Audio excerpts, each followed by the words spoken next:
Bonjour et bienvenue à Hôtel Central. Aujourd'hui, je reçois Caroline Laberge, Pascal Parent et Étienne Lessard pour parler de la meilleure moitié de l'humanité, la femme.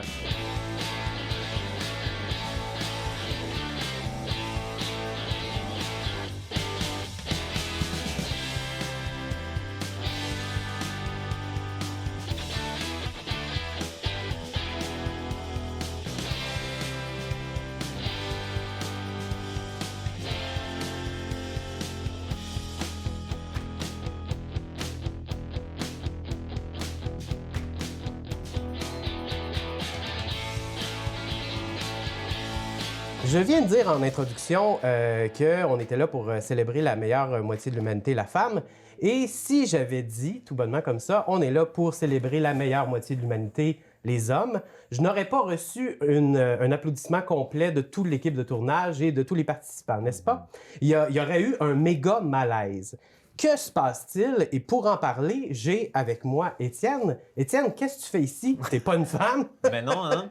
Le seul homme de la place, ben moi je pense que j'ai une vision où je crois, tout comme toi, que la meilleure moitié de l'humanité c'est les femmes, mais parce pour une panoplie de raisons, même si on est là pour parler plus d'égalité là et tout ça, et je pense que les hommes on doit être des alliés menant vers cette égalité là, puis vers la valorisation de tout ce que peut-être le positif que les femmes font pour l'humanité. Comment t'en es venu à cette réflexion-là? C'est quoi ton parcours?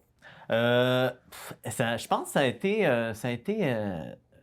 rendu jeune vie adulte. J'ai commencé à m'impliquer, à devenir militant, puis où j'ai croisé les premières femmes qui se considéraient féministes. J'ai pas grandi dans un milieu familial qui disait avec une tante féministe ou quelque chose comme ça qui m'a parlé de ça. C'est venu vraiment sur le tard, tu sais. Puis c'est là que j'ai pris conscience un peu ah ouais, l'égalité homme-femme, même au Québec. OK, on n'en y est pas parce que j'avais pas saisi toutes les couches un peu invisibles puis pour lesquelles les femmes seraient mieux placées que moi pour parler où il y a des inégalités, où les femmes la société impose aux femmes certaines façons d'être ou un certain regard, tu sais.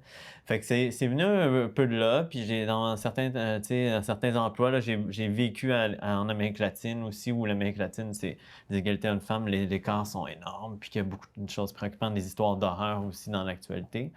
Fait que et c'est ça là, des fois je me pose la question comment être un allié pour améliorer la situation des femmes, puis c'est pas facile à répondre, je sais pas, j'ai comme une petite gêne, je dis c'est-tu mon rôle, c'est-tu ma façon, tu sais comment je peux c'est ça, quelle position je peux avoir C'est là-dessus? drôle parce que je te vois aller, puis on sent que, tu sais, on pile sur des œufs, on sait pas trop quand on est un homme par rapport à ce sujet-là.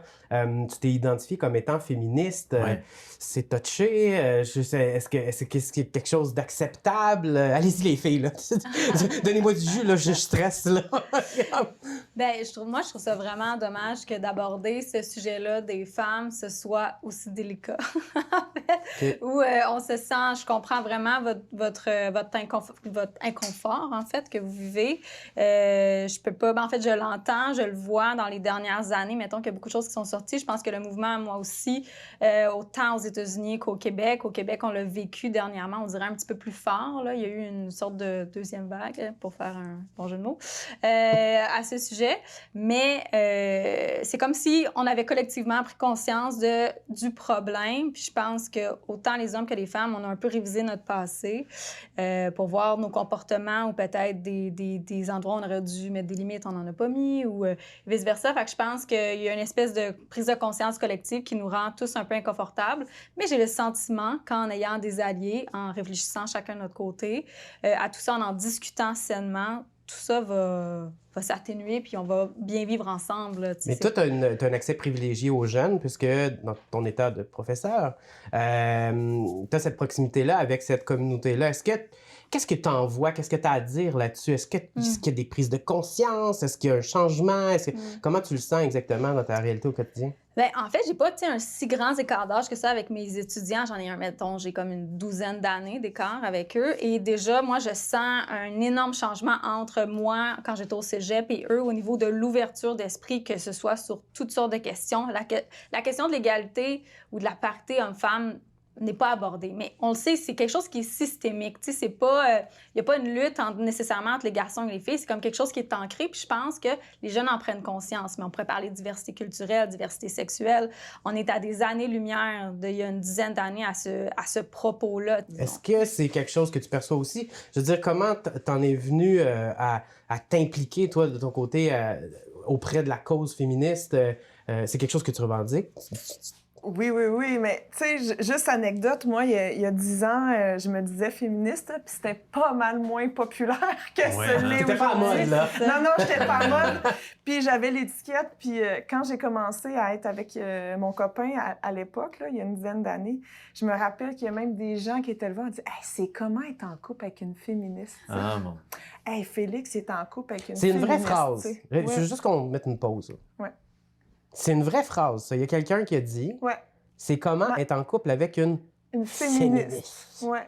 Fait que, avec une connotation un peu effrayante et péjorative. J'étais pas là. Mais Je sais pas. Mais qu'est-ce qui se passe? Mais je pense qu'il y avait quelque chose d'une peur qui est encore présente aujourd'hui. Je pense qu'il y a encore une peur. Il y a une image du féminisme, puis une image de la féministe. Puis on imagine... Tu sais, on a encore l'image de la brassière brûlée, de la femme lesbienne enragée. Tu sais, c'est souvent des termes qu'on emploie, que des femmes ne sont pas à l'écoute et qui haïssent les hommes. Oui, c'est surtout ça, C'est ça qu'on entend beaucoup. Puis il y a 10 ans, tu sais, je me rappelle les blagues, là, j'étais la seule, tu sais, à dire « pas drôle ta blague ». Là, maintenant, là, les gens j'ai même pas besoin de parler.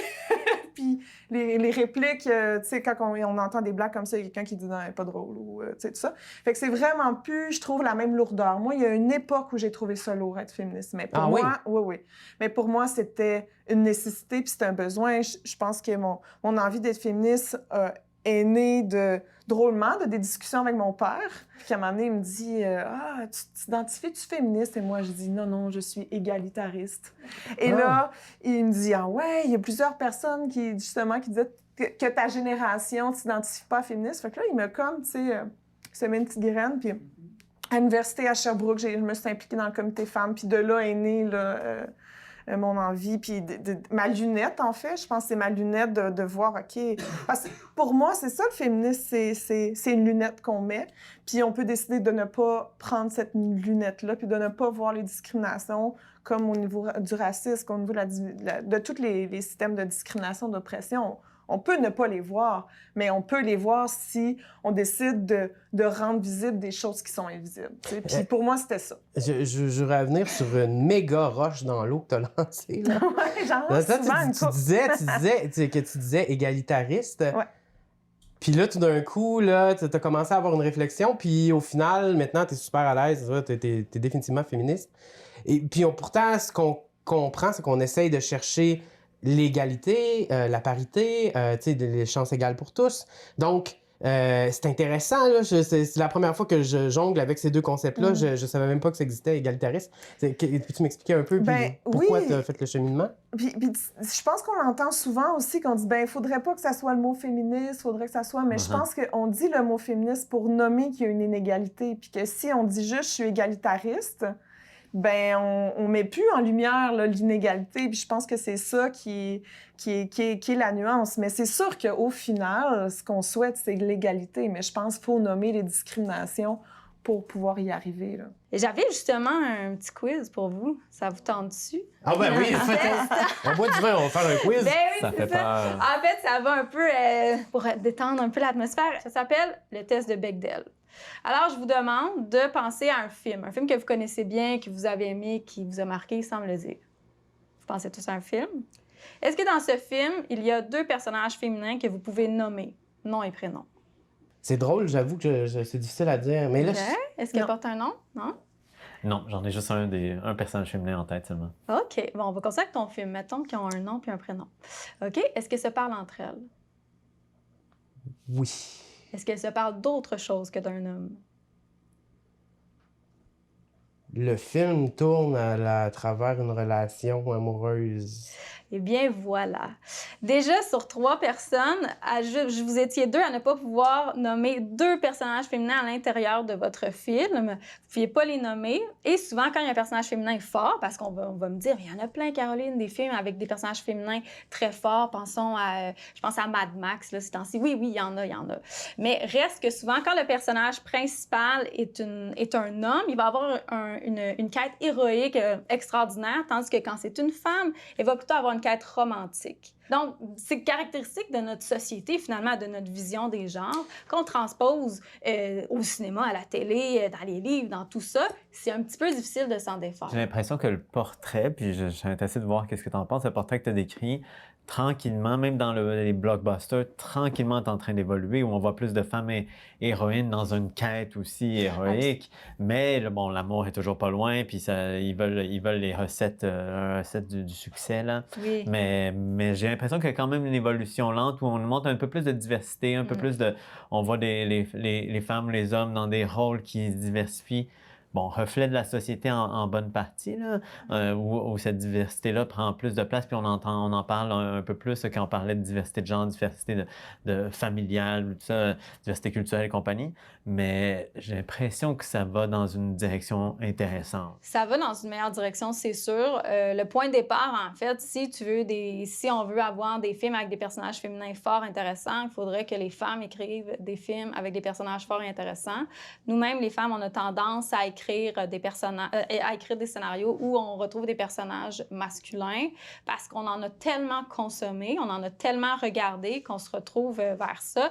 Dans mes cours, par exemple, quand on entre en scénarisation, je leur demande d'écrire un petit synopsis. Ma classe, c'est moitié-moitié. C'est toujours à peu près par terre, garçons et filles.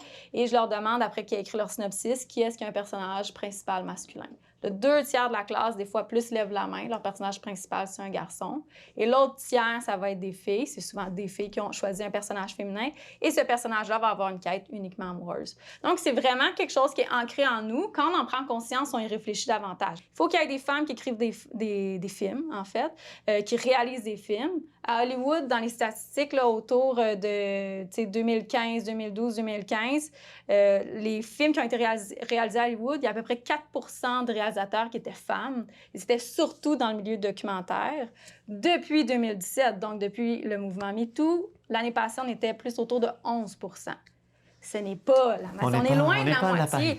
Je trouve que ce que tu nommes me fait beaucoup penser à ce qu'on demande au niveau politique. On produit, on réfléchit, on décide en fonction de notre vécu, de nos références à nous. Fait que tant qu'au niveau de ce qui est produit, si ça reste des hommes, si on travaille pas dans les décisions au niveau politique, il y a une diversité de femmes, de couleur de peau, de religion, de tout ça, d'orientation sexuelle, c'est que les décisions et ce qui va être produit au niveau média, art, va rester dans le même vécu.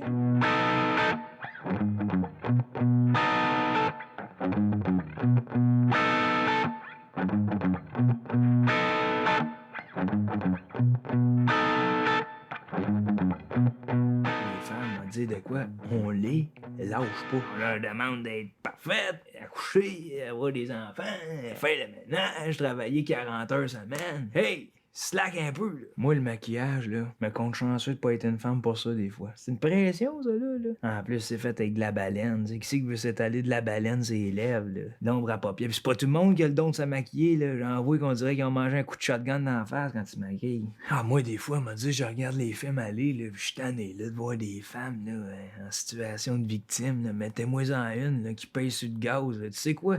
Ils devraient refaire clanche avec l'autobus, mais c'était une femme, la chauffeuse, puis elle se tasse de rien. Elle ramasse tout son passage. Peterbilt. Une Mac. Elle s'en va, puis elle crie. Vous avez voulu nous mettre en cage des années. Cette année, je sors. Excusez.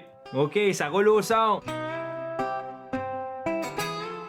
Dans ton travail humanitaire dont tu as parlé tout à l'heure, tu disais que tu étais en Amérique du Sud, plus précisément, c'était au Pérou. Oui.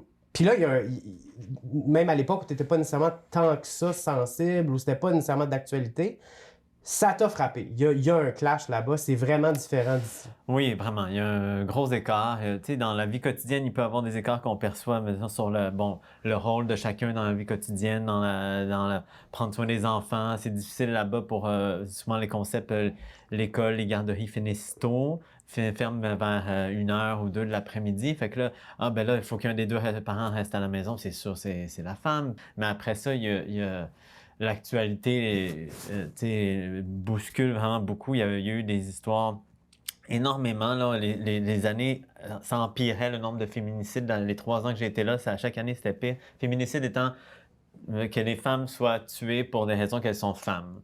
Spécifiquement parce qu'elles sont femmes, pas dans le cadre d'une fusillade ou d'un conflit entre gangs ou je ne sais trop. Là, spécifiquement parce qu'elles sont femmes. Et là, c'est des exemples, tu sais, l'homme et la femme se sont séparés. L'homme ne pouvait pas imaginer qu'elle soit avec quelqu'un d'autre que lui, puis lui, il n'était pas content de la séparation, il l'avait vécu. Puis, il y a eu une histoire qui a fait une grande prise de conscience là-bas, où l'homme est arrivé lancer du kérosène sur la femme dans un autobus public, puis elle l'a brûlé. Là, puis elle est morte un mois plus tard de ses blessures, puis il y en a eu plusieurs moins spectaculaires, mais il y en avait en augmentation chaque année. Puis c'est pas le pire pays d'Amérique latine. Je pense que le Mexique est malheureusement en ce moment dans la pire vague. Mais on en retrouve aussi, ici des aussi, féminicides. en Europe, ça augmente. Il y a beaucoup de mères qui sont tuées, ou bien beaucoup, pas beaucoup. Là. Mais ça arrive ici, avec les enfants et tout ça. Je pense qu'on est peut-être gêné d'utiliser le mot féminicide. Il y en a qui l'utilisent. C'est peut-être plus flagrant en Amérique du Sud, mais reste que les tâches dont tu parles, l'espèce de séparation des genres, là, les hommes travaillent, les femmes sont à la maison. Bien, autrefois, c'était vrai, les femmes faisaient à manger, s'occupaient des enfants, mais les femmes se sont mises à travailler à un certain moment et c'est pas devenu égal. Les femmes se sont mises à travailler, elles ont continué à s'occuper des enfants et des tâches ménagères. Donc, c'est toujours... Il n'y a pas eu d'équilibre qui s'est créé, puis on dirait qu'on n'en sort pas, tu sais. Il y a toujours cette charge-là, mais reste que, bon, c'est pas dans l'absolu, là, tout ça. Puis moi, je trouve toujours ça touchy, hein, la question d'aborder les autres pays. Puis mais je trouve que quand même, tu l'abordes bien, Étienne.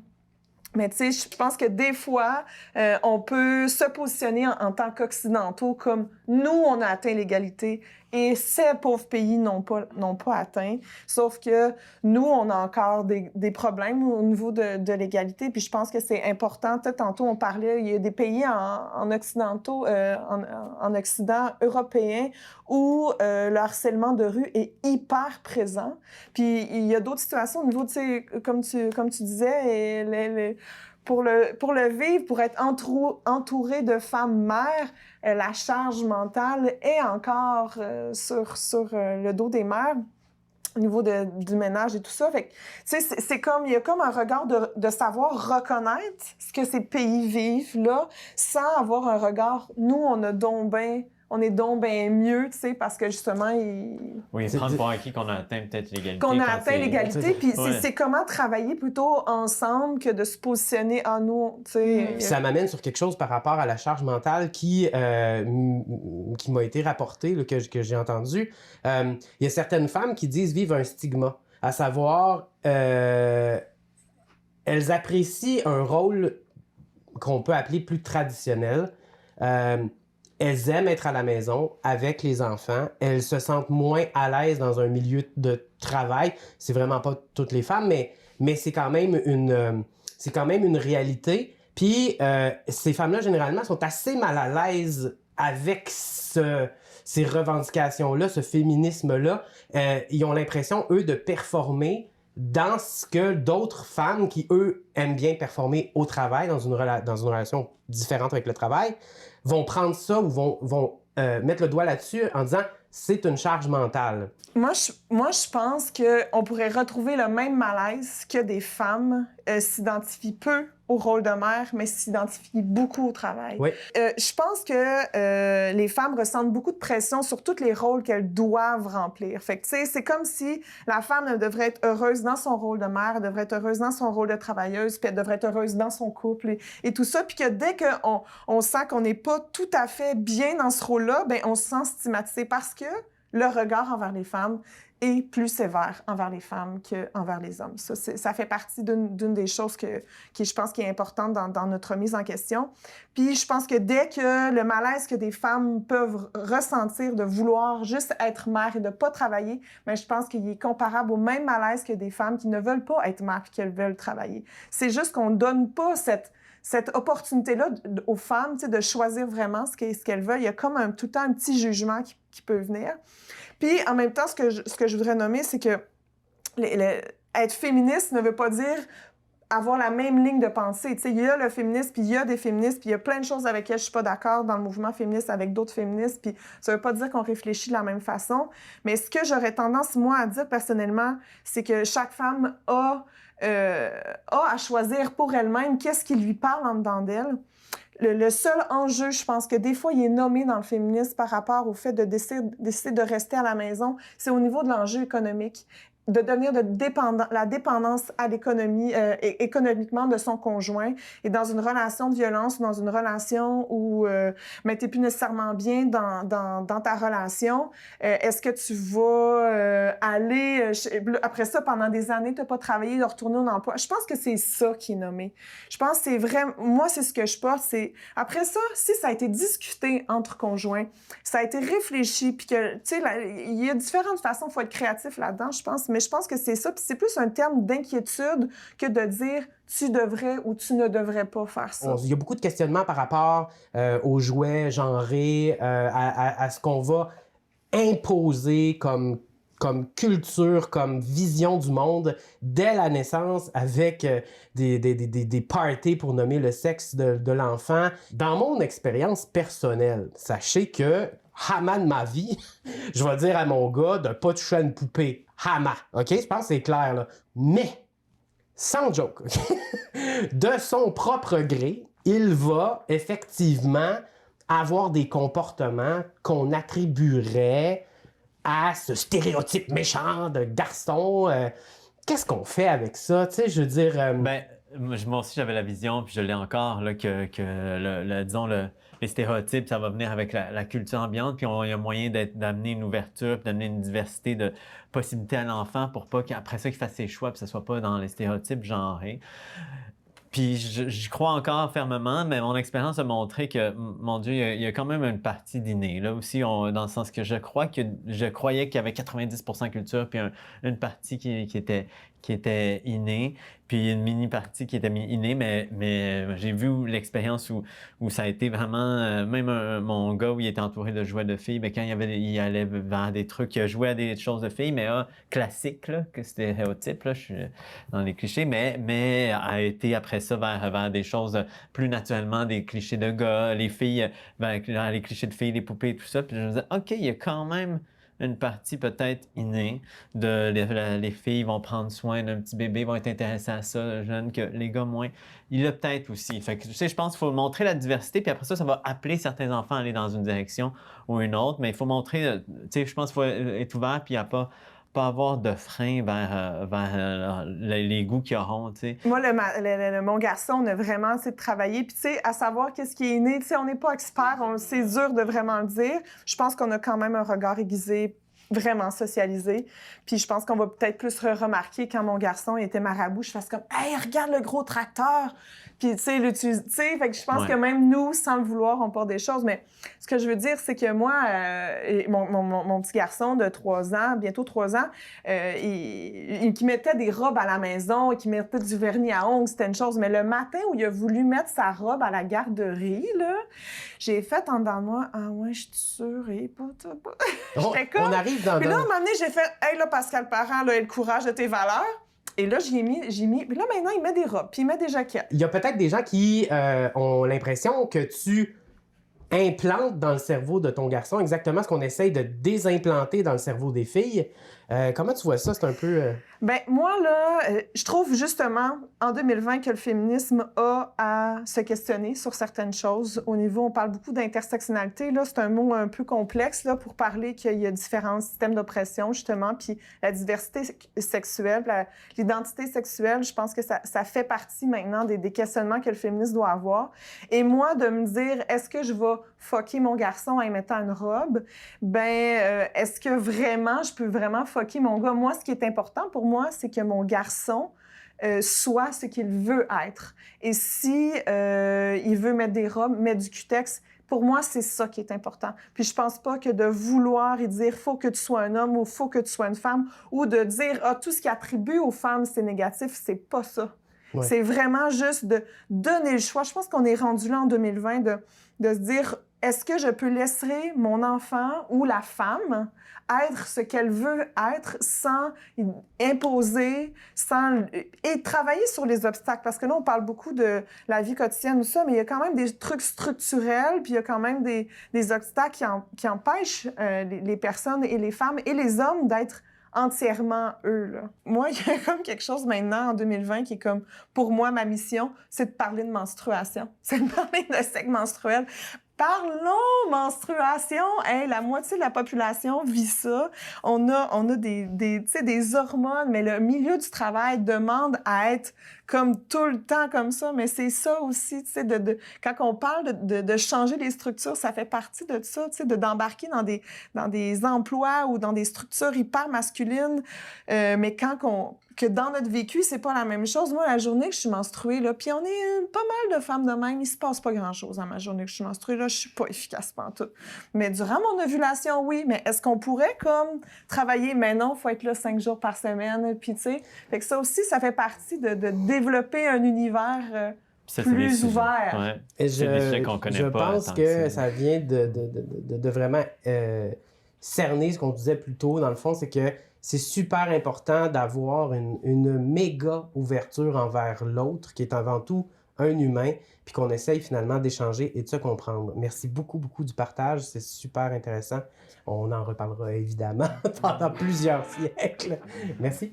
Merci.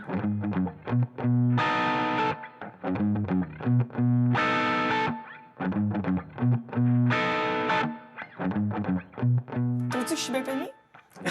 Oui, comme d'habitude. Ce soir, je rencontre un gars. Ah oui, hein? Oui.